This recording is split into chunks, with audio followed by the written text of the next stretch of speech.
Hello, English learners. Welcome back to English Pod. My name is Marco. And I'm Erica. And today we're going to be looking at another kind of science fiction lesson related to aliens. That's right. And I think in this lesson, we'll actually have an alien sighting here at English Pod. Right, an alien encounter. So we're going to be learning about the stars. We're going to be learning about aliens and UFOs today. That's right. And we're also going to learn some language that you can use to describe negative results, things that happen that are bad. That's right. So let's start by looking at vocabulary preview. Vocabulary preview. Okay, we have two words for you that we're going to hear in the dialogue. And the first one is constellation. Constellation. A constellation. All right. So we've all looked up in the sky and seen shapes or figures that are formed by the stars. That's right. So a constellation is a group of stars that makes a shape and has a name. Right. There are a total of 88 known constellations. So the most popular ones, I think, maybe are the Little Dipper, the Big Dipper, etc. I never knew you were such a fan of astronomy, Marco. A little bit. All right. What about the next one? The next one is Earthlings.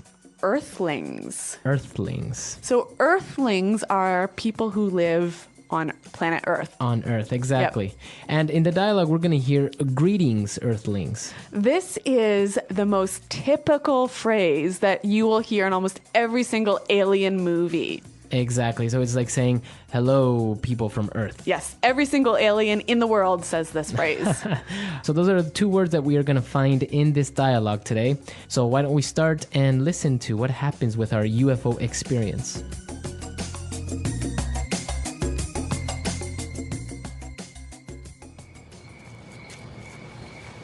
Oh, honey, this is so romantic. I've never seen like so many stars before. It's beautiful. See that constellation there? That's Orion. And the very bright star? Well, it's not a star because it doesn't blink. That's actually Venus. What's that, big flashy one? I don't know. I think it's a UFO.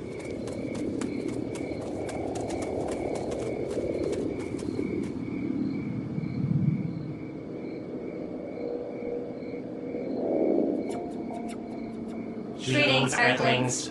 I come from afar, from a distant galaxy known only to a few. Why are you here? Where did you come from? We have been observing you for the last 3,000 years. We have seen the amazing capacity that humans have to create such wonders as the Taj Mahal or masterpieces such as the Hafner Symphony. Unfortunately, your intelligence and creativity does not come without consequence. Your ambition and desire for more will be your downfall, and we are here to save your planet from you. You think you have us figured out? What gives you the right to come and judge us? Who are you to play God with our fate? Silence, human. It is that belligerent attitude that has caused years of pain and anguish among yourselves. Now you will pay the price.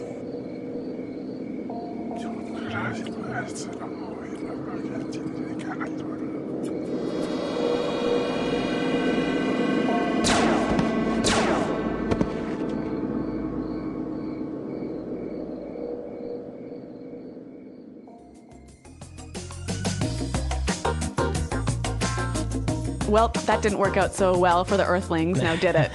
I think the aliens are a little bit belligerent themselves. All right, so why don't we start by looking at some of those difficult words that we might have found in this dialogue in Language Takeaway. Language takeaway. Okay, well, the aliens are using a lot of language to describe some of the negative results that are happening because of the humans' behavior on Earth, right? Right. And so one of the things they said was that your intelligence and creativity does not come without consequence. Consequence. Without consequence. All right, so the consequence of an action are basically the results. Yes, exactly. And here the phrase without consequence suggests the negative results. All right, so the negative results from your actions. Very good. What about our next word? Well, the aliens also talked about human ambition. Ambition. Ambition. So what is ambition exactly? So ambition is the desire or the want for things to be better, to improve, to get rich, to be technologically advanced. Okay, so to want more. Yep. You have ambitions in your life, in your professional life, in your Yeah. personal life. So basically we have ambition and we have desires, and these are the reasons for our downfall. Okay, so downfall Downfall. will be your downfall. So the downfall of something is, Something that causes failure.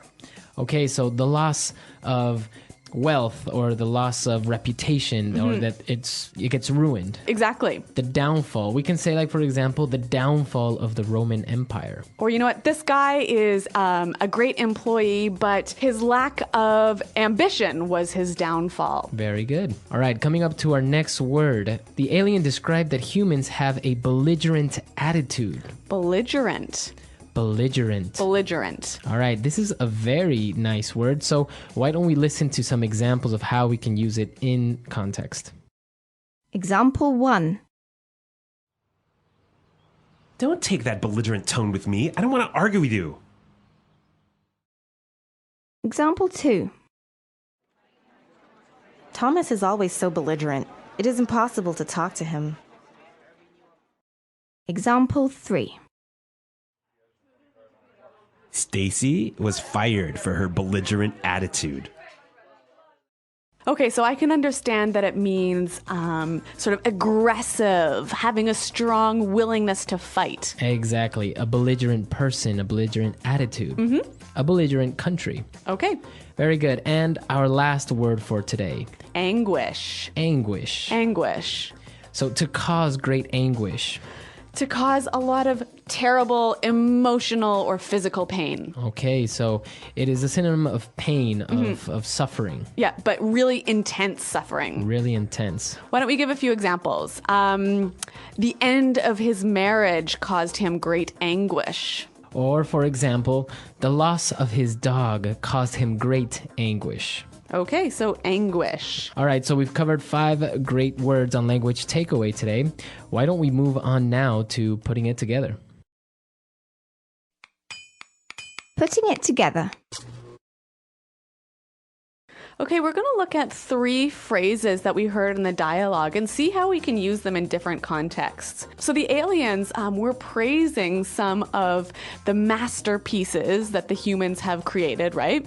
Right? He said, "You humans create such wonders as the Taj Mahal, blah, blah, blah."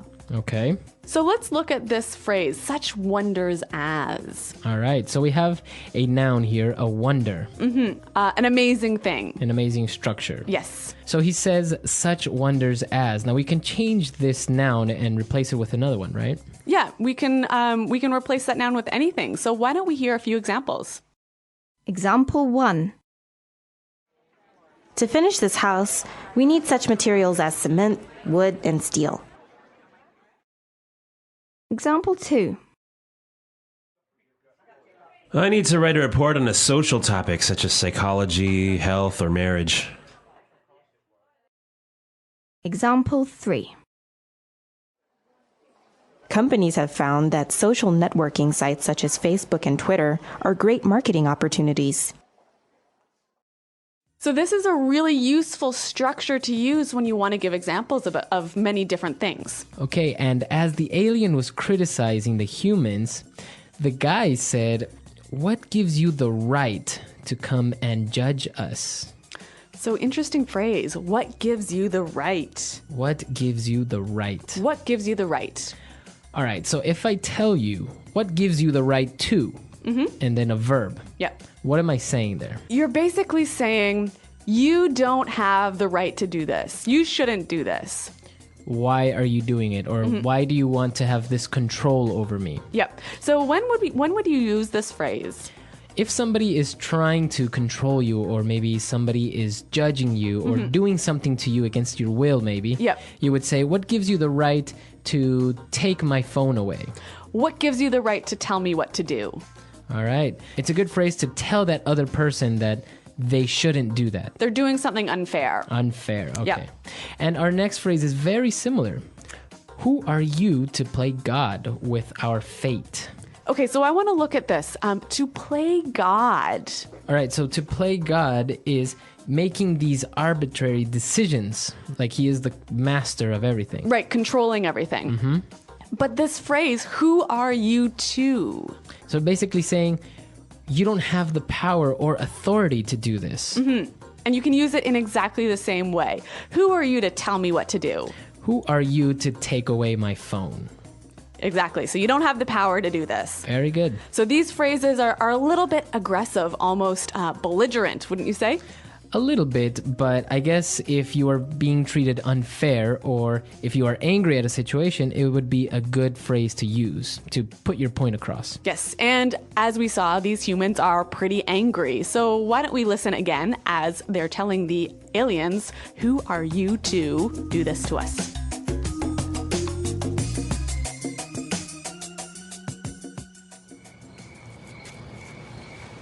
Oh, honey, this is so romantic. I've never seen like so many stars before. It's beautiful. See that constellation there? That's Orion. And the very bright star? Well, it's not a star because it doesn't blink.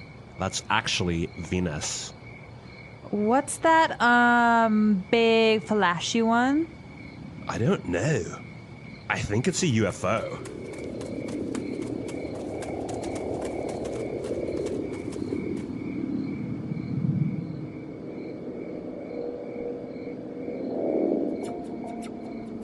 Greetings, Earthlings.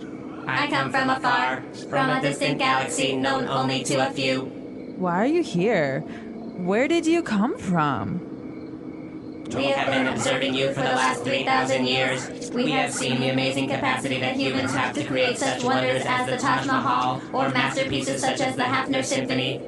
Unfortunately, your intelligence and creativity does not come without consequence. Your ambition and desire for more will be your downfall, and we are here to save your planet from you.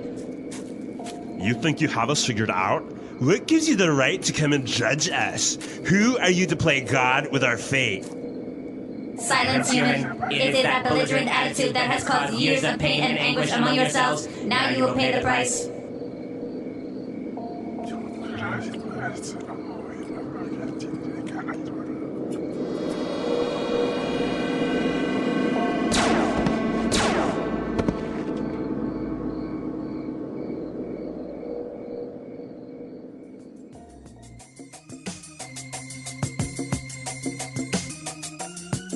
Okay, so UFOs and constellations and stars and planets. Have you ever had an encounter with one of these? Well, definitely not an encounter with a UFO, but maybe with some of the wonders of the night sky.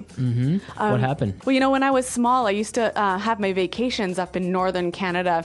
And because it was so far away from the city, it was really dark, and you could see all of these shooting stars. So these stars moving across the sky and lighting up the whole sky with their brightness. And it really is one of the most beautiful things I've ever seen. So shooting stars, those are like balls of fire that move across the sky, right? Yeah, exactly. And I saw once, actually, I was in an astronomy class and turned around, and over the horizon, like at the end of the sky, where the sky meets the earth, I saw this huge ball of fire move across the sky, and it looked like it landed in the field next to us. It was so close. Wow, that's nice. Yeah, pretty amazing.